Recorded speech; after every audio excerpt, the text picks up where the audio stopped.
Hi, അപ്പോൾ എല്ലാവർക്കും നമ്മുടെ പുതിയൊരു വീഡിയോയിലേക്ക് വീണ്ടും സ്വാഗതം. അപ്പോൾ ഇന്നത്തെ ക്ലാസ്സിലൂടെ കേരള PSCയിൽ ഇനി വരുന്ന പരീക്ഷകളിൽ നമുക്ക് പ്രതീക്ഷിക്കാവുന്ന പ്രധാനപ്പെട്ട 15 ആനുകാലിക ചോദ്യങ്ങൾ പഠിച്ചു പോവാം. അപ്പോൾ നമ്മുടെ വീഡിയോ നിങ്ങൾക്ക് ഇഷ്ടപ്പെടുന്നുണ്ട്, യൂസ്ഫുൾ ആവുന്നുണ്ടെങ്കിൽ തീർച്ചയായും വീഡിയോ ലൈക്ക് ചെയ്യുക. നിങ്ങളുടെ അഭിപ്രായങ്ങൾ കമൻസിലൂടെ നമ്മളെ അറിയിക്കുക. ചാനൽ സബ്സ്ക്രൈബ് ചെയ്യാതെ പുതുതായി വീഡിയോ ആരെങ്കിലും കാണുന്നുണ്ടെങ്കിൽ നമ്മുടെ ചാനൽ ഒന്ന് സബ്സ്ക്രൈബ് ചെയ്ത് സപ്പോർട്ട് ചെയ്യുക കേട്ടോ. അപ്പോൾ നമുക്ക് വീഡിയോ സ്റ്റാർട്ട് ചെയ്യാം. ആദ്യത്തെ ചോദ്യം നോക്കാം. ISO സർട്ടിഫിക്കേഷൻ ലഭിച്ച ഇന്ത്യയിലെ ആദ്യ പോലീസ് സ്റ്റേഷൻ. ISO സർട്ടിഫിക്കേഷൻ ലഭിച്ച ഇന്ത്യയിലെ ആദ്യ പോലീസ് സ്റ്റേഷനാണ് Arthunkal police station. Arthunkal police സ്റ്റേഷനാണ് ISO സർട്ടിഫിക്കേഷൻ ലഭിച്ച ഇന്ത്യയിലെ ആദ്യ police station. Arthunkal police station ഏത് ജില്ലയിലാണ്? ആലപ്പുഴ ജില്ല. ആലപ്പുഴ ജില്ലയിലെ ആർത്തുങ്കൽ പോലീസ് സ്റ്റേഷനാണ് ISO സർട്ടിഫിക്കേഷൻ ലഭിച്ച ഇന്ത്യയിലെ ആദ്യ പോലീസ് സ്റ്റേഷൻ. ISO സർട്ടിഫിക്കേഷൻ ലഭിച്ച ഇന്ത്യയിലെ ആദ്യ പോലീസ് സ്റ്റേഷനാണ് ആർത്തുങ്കൽ പോലീസ് സ്റ്റേഷൻ. പുരുഷ ജാവലിൻ ത്രോയിൽ ലോക റാങ്കിങ്ങിൽ 1-ാം നമ്പർ സ്ഥാനം നേടിയ ഇന്ത്യൻ കായിക താരം. പുരുഷ ജാവലിൻ ത്രോയിൽ ലോക റാങ്കിങ്ങിൽ 1-ാം നമ്പർ സ്ഥാനം നേടിയ ഇന്ത്യൻ കായിക താരം ആരാണ്? നീരജ് ചോപ്ര. നീരജ് ചോപ്രയാണ് പുരുഷ ജാവലിൻ ത്രോയിൽ ലോക റാങ്കിങ്ങിൽ 1-ാം നമ്പർ സ്ഥാനം നേടിയിട്ടുള്ളത്. ഓർത്തിരിക്കുക, പുരുഷ ജാവലിൻ ത്രോയിൽ ലോക റാങ്കിങ്ങിൽ 1-ാം നമ്പർ സ്ഥാനം നേടിയ ഇന്ത്യൻ കായിക താരമാണ് നീരജ് ചോപ്ര.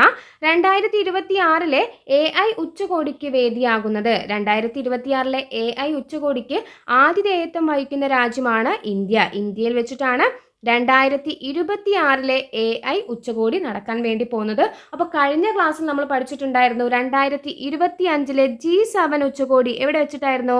2025 G7 ഉച്ചകോടി എവിടെ വെച്ചിട്ടാണ് നടന്നത്? കാനഡയിൽ വെച്ചിട്ടാണ്. കാനഡയിൽ വെച്ചിട്ടാണ് 2025 G7 ഉച്ചകോടി നടന്നിട്ടുള്ളത്. G20 ഉച്ചകോടി എവിടെ വെച്ചിട്ടായിരുന്നു?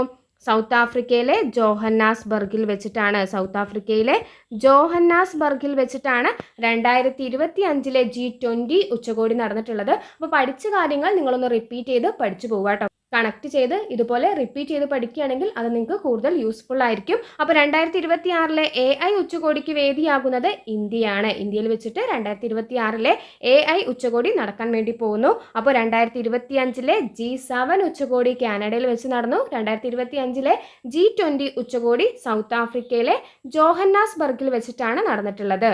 അന്താരാഷ്ട്ര തൊഴിൽ സംഘടനയുടെ 2025 വാർഷിക സമ്മേളനത്തിന് വേദിയായത്.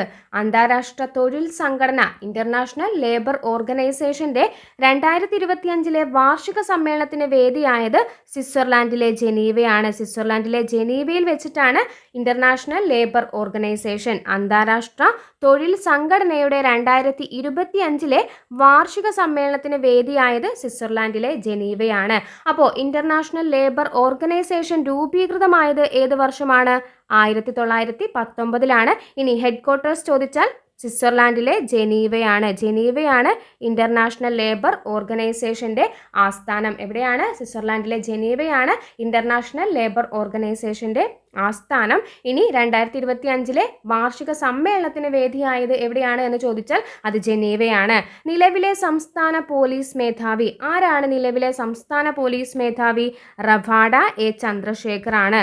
റവാഡ എ ചന്ദ്രശേഖർ ആണ് നിലവിലെ സംസ്ഥാന പോലീസ് മേധാവി. നിലവിലെ സംസ്ഥാന പോലീസ് മേധാവിയാണ് റവാഡ എ ചന്ദ്രശേഖർ. എത്രാമതാണ് എന്ന് ചോദിച്ചാൽ 41ാമത് കേട്ടോ. 41ാമത് സംസ്ഥാന പോലീസ് മേധാവിയാണ് റവാഡ എ ചന്ദ്രശേഖർ. റവാഡ എ ചന്ദ്രശേഖർ നിലവിലെ സംസ്ഥാന പോലീസ് മേധാവിയാണ്. ഇന്ത്യയിലെ അതിവേഗ ഓട്ടക്കാരൻ. ഇന്ത്യയിലെ അതിവേഗ ഓട്ടക്കാരൻ ആരാണ്? അനിമേഷ് കുജൂർ. അനിമേഷ് കുജൂർ ആണ് ഇന്ത്യയിലെ അതിവേഗ ഓട്ടക്കാരൻ. ഓർത്തിരിക്കുക, ഇന്ത്യയിലെ അതിവേഗ ഓട്ടക്കാരനാണ് അനിമേഷ് കുജൂർ. അനിമേഷ് കുജൂർ. 2025 UN സമുദ്ര ഉച്ചകോടിക്ക് വേദിയായത്. 2025 UN സമുദ്ര ഉച്ചകോടി എവിടെ വെച്ചാണ് നടന്നിട്ടുള്ളത്? ഫ്രാൻസിൽ വെച്ചിട്ടാണ്. ഫ്രാൻസിൽ വെച്ചിട്ടാണ് 2025 UN സമുദ്ര ഉച്ചകോടി നടന്നിട്ടുള്ളത്. 2025 UN സമുദ്ര ഉച്ചകോടി ഫ്രാൻസിൽ വെച്ചിട്ടാണ് നടന്നിട്ടുള്ളത്. അപ്പോൾ കഴിഞ്ഞ ക്ലാസ്സിൽ നമ്മൾ പഠിച്ചിട്ടുണ്ടായിരുന്നു 2025 നാറ്റോ ഉച്ചകോടി എവിടെ വെച്ചിട്ടാണ് നാറ്റോ ഉച്ചകോടി നടന്നിട്ടുള്ളത്? 2025 നാറ്റോ ഉച്ചകോടിക്ക് വേദിയായത് വേദിയായത് നെതർലൻഡിലെ ഹേഗാണ്. നെതർലൻഡിലെ ഹേഗിൽ വെച്ചിട്ടാണ് 2025 നാറ്റോ ഉച്ചകോടി നടന്നിട്ടുള്ളത്. പഠിച്ചു വയ്ക്കുക. 2025 നാറ്റോ ഉച്ചകോടിക്ക് വേദിയായത് നെതർലാൻഡിലെ ഹേഗാണ്. അപ്പോൾ 2025 UN ഓഷ്യൻ കോൺഫറൻസിന് വേദിയായത് ഫ്രാൻസ് ആണ്. മുൻപ് നമ്മൾ പഠിച്ചു 2025 G7 ഉച്ചകോടി കാനഡയിൽ വെച്ച് നടന്നു. G20 ഉച്ചകോടി എവിടെ വെച്ചിട്ടാണ്? സൗത്ത് ആഫ്രിക്കയിലെ ജോഹന്നാസ്ബർഗിൽ വെച്ചിട്ടാണ്. അതുപോലെ 2026 AI ഉച്ചകോടി എവിടെ വെച്ചിട്ടാണ് നടക്കുന്നത്? ഇന്ത്യയിൽ വെച്ചിട്ടാണ്. അപ്പോൾ പഠിച്ച കാര്യങ്ങൾ കണക്ട് ചെയ്ത് പഠിക്കുകയാണെങ്കിൽ നിങ്ങളുടെ മൈൻഡിൽ അത് സെറ്റ് ആവും കേട്ടോ. ഇനി നെക്സ്റ്റ് ക്വസ്റ്റ്യൻ നോക്കാം. ലഡാക്കിന്റെ പുതിയ ഗവർണറായി നിയമിതനായത്. ലഡാക്കിന്റെ പുതിയ ഗവർണർ ആരാണ്? കവിന്ദർ ഗുപ്തയാണ്. കവിന്ദർ ഗുപ്തയാണ് ലഡാക്കിന്റെ പുതിയ ഗവർണർ. ലഡാക്കിന്റെ പുതിയ ഗവർണർ പഠിച്ചു വയ്ക്കുക, കവിന്ദർ ഗുപ്ത. അപ്പോൾ ഹരിയാനയുടെ പുതിയ ഗവർണർ ചോദിച്ചാൽ ആരാണ്? ഹരിയാനയുടെ പുതിയ ഗവർണറാണ് ആര്? അശ്വിൻ കുമാർ ഘോഷ്. അശ്വിൻ കുമാർ ഘോഷാണ് ഹരിയാനയുടെ പുതിയ ഗവർണർ. ഹരിയാനയുടെ പുതിയ ഗവർണറാണ് അശ്വിൻ കുമാർ ഘോഷ്. ലഡാക്കിന്റെ പുതിയ ഗവർണർ കവിന്ദർ ഗുപ്തയാണ്. ഇറാനെതിരെ ഇസ്രായേൽ ആരംഭിച്ച സൈനിക നടപടി. ഇറാനെതിരെ ഇസ്രായേൽ ആരംഭിച്ച സൈനിക നടപടിയാണ് operation rising lion. Operation rising lion എന്നത് എന്താണ്? ഇറാനെതിരെ ഇസ്രായേൽ ആരംഭിച്ച സൈനിക നടപടി. ഇറാനെതിരെ ഇസ്രായേൽ ആരംഭിച്ച സൈനിക നടപടിയാണ് ഓപ്പറേഷൻ റൈസിംഗ് ലയൺ. കഴിഞ്ഞ ക്ലാസ്സിൽ നമ്മൾ പഠിച്ചിട്ടുണ്ട് ഓപ്പറേഷൻ മിഡ് നൈറ്റ് ഹാമർ. എന്തായിരുന്നു ഓപ്പറേഷൻ മിഡ് നൈറ്റ് ഹാമർ? ഇറാന്റെ ആണവ കേന്ദ്രങ്ങൾ ആക്രമിച്ച US-ന്റെ സൈനിക നടപടിയാണ്. ഓർത്തിരിക്കുക, ഇറാന്റെ ആണവ കേന്ദ്രങ്ങൾ ആക്രമിച്ച US-ന്റെ സൈനിക നടപടിയാണ് operation mid night hammer. Operation rising lion എന്നാൽ എന്താണ്? ഇറാനെതിരെ ഇസ്രായേൽ ആരംഭിച്ച സൈനിക നടപടിയാണ്. കൂട്ടത്തിൽ പഠിച്ചു വെച്ചോളൂ ഓപ്പറേഷൻ സിന്ധു. എന്താണ് ഓപ്പറേഷൻ സിന്ധു? ഓപ്പറേഷൻ സിന്ധു എന്നാൽ എന്താണ്?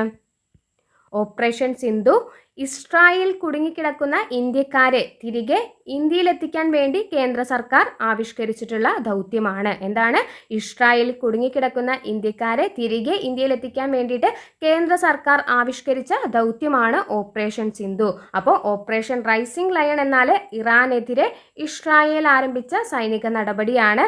ഇനി ഇസ്രായേൽ കുടുങ്ങിക്കിടക്കുന്ന ഇന്ത്യക്കാരെ തിരികെ ഇന്ത്യയിലെത്തിക്കാൻ വേണ്ടിയിട്ട് കേന്ദ്ര സർക്കാർ ആവിഷ്കരിച്ച ദൗത്യം ചോദിച്ചാൽ അത് ഓപ്പറേഷൻ സിന്ധു ആണ്. ഓപ്പറേഷൻ മിഡ് നൈറ്റ് ഹാമർ എന്നാൽ ഇറാന്റെ ആണവ കേന്ദ്രങ്ങൾ ആക്രമിച്ച US-ന്റെ സൈനിക നടപടിയാണ്. പഠിച്ചു വെക്കുക. അന്താരാഷ്ട്ര ബഹിരാകാശ നിലയത്തിലെത്തിയ ആദ്യ ഇന്ത്യക്കാരനായ ശുഭാംശു ശുക്ല തിരിച്ചു ഭൂമിയിലെത്തിയത്. അന്താരാഷ്ട്ര ബഹിരാകാശ നിലയത്തിലെത്തിയ ആദ്യ ഇന്ത്യക്കാരനായ ശുഭാംശു ശുക്ല തിരിച്ചു ഭൂമിയിലെത്തിയതെന്നാണ്? 2025 ജൂലൈ 15. 2025 ജൂലൈ 15 ശുഭാംശു ശുക്ല തിരിച്ചു ഭൂമിയിലെത്തിയിട്ടുള്ളത്. അപ്പോൾ ഓർത്തിരിക്കുക, ശുഭാംശു ശുക്ല എന്നാൽ എന്താണ്? അന്താരാഷ്ട്ര ബഹിരാകാശ നിലയത്തിലെത്തിയ ആദ്യ ഇന്ത്യക്കാരൻ. അന്താരാഷ്ട്ര ബഹിരാകാശ നിലയത്തിലെത്തിയ ആദ്യ ഇന്ത്യക്കാരനാണ്.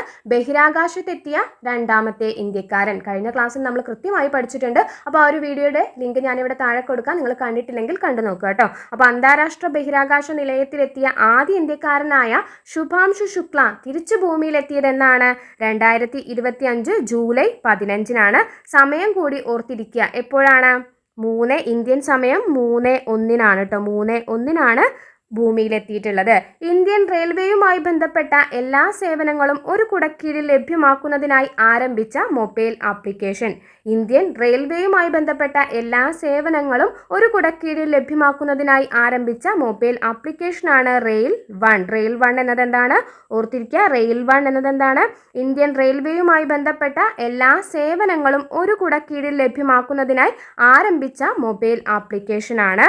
ഒറ്റയ്ക്കായ വയോധികർക്ക് സാന്ത്വനമേകാൻ സാമൂഹ്യനീതി വകുപ്പ് നടപ്പാക്കുന്ന പദ്ധതി. ഒറ്റയ്ക്കായ വയോധികർക്ക് സാന്ത്വനമേകാൻ സാമൂഹ്യനീതി വകുപ്പ് നടപ്പിലാക്കുന്ന പദ്ധതിയാണ് സല്ലാപം. സല്ലാപം പദ്ധതി എന്താണ്? ഒറ്റയ്ക്കായ വയോധികർക്ക് സാന്ത്വനമേകാൻ സാമൂഹ്യനീതി വകുപ്പ് നടപ്പിലാക്കുന്ന പദ്ധതി. പഠിച്ചു വെച്ചോളൂ. ഒറ്റയ്ക്കായ വയോധികർക്ക് സാന്ത്വനമേകാൻ സാമൂഹ്യനീതി വകുപ്പ് ആരംഭിച്ച പദ്ധതിയാണ് സല്ലാപം. നീതി ആയോഗിന്റെ goal of good health and wellbeing index 2023-24 ഒന്നാം സ്ഥാനത്തുള്ള സംസ്ഥാനം ഏതാണ്? ഗുജറാത്താണ്. ഒന്നാം സ്ഥാനം ഗുജറാത്താണ്. എന്താണ്? നീതി ആയോഗിന്റെ goal of good health and wellbeing index 2023-24 ഒന്നാം സ്ഥാനത്തുള്ള സംസ്ഥാനമാണ് ഗുജറാത്ത്. ഇനി കേരളത്തിന് എത്രാം സ്ഥാനമാണ്? 4-ാം സ്ഥാനമാണ്. കേരളത്തിന് 4-ാം സ്ഥാനമാണ് എന്നും കൂട്ടത്തിൽ പഠിച്ചു വയ്ക്കുക. കേരളത്തിന് 4-ാം സ്ഥാനമാണ്. മഹാരാഷ്ട്രയിലെ നഗരമായ ഇസ്ലാംപൂരിൻ്റെ പുതിയ പേര്. മഹാരാഷ്ട്രയിലെ നഗരമായ ഇസ്ലാംപൂരിൻ്റെ പുതിയ പേരാണ് ഈശ്വർപൂർ. എന്താണ്? മഹാരാഷ്ട്രയിലെ നഗരമായ ഇസ്ലാംപൂരിൻ്റെ പുതിയ പേരാണ് ഈശ്വർപൂർ എന്നത്. 2025 കേരള ഫിഷറീസ് ഡിപ്പാർട്ട്മെന്റ് എക്സലൻസ് അവാർഡിന് അർഹമായ ജില്ല. 2025 കേരള ഫിഷറീസ് ഡിപ്പാർട്ട്മെന്റിന്റെ എക്സലൻസ് അവാർഡിന് അർഹമായ ജില്ലയാണ് കാസർഗോഡ്. കാസർഗോഡാണ് 2025 കേരള ഫിഷറീസ് ഡിപ്പാർട്ട്മെന്റ് എക്സലൻസ് അവാർഡിന് അർഹമായ ജില്ല. അപ്പോൾ ഈ ഒരു ക്ലാസ്സിലൂടെ പ്രധാനപ്പെട്ട 15 ആനുകാലിക ചോദ്യങ്ങൾ നമ്മൾ പഠിച്ചിട്ടുണ്ട്. വീഡിയോ ഇഷ്ടപ്പെടുന്നുണ്ടെങ്കിൽ തീർച്ചയായും വീഡിയോ ലൈക്ക് ചെയ്യുക. നിങ്ങളുടെ അഭിപ്രായങ്ങൾ കമൻസിലൂടെ അറിയിക്കുക. നമ്മുടെ ചാനൽ സബ്സ്ക്രൈബ് ചെയ്യുന്ന കാര്യം കൂടി ഒന്ന് പരിഗണിക്കുക കേട്ടോ. താങ്ക്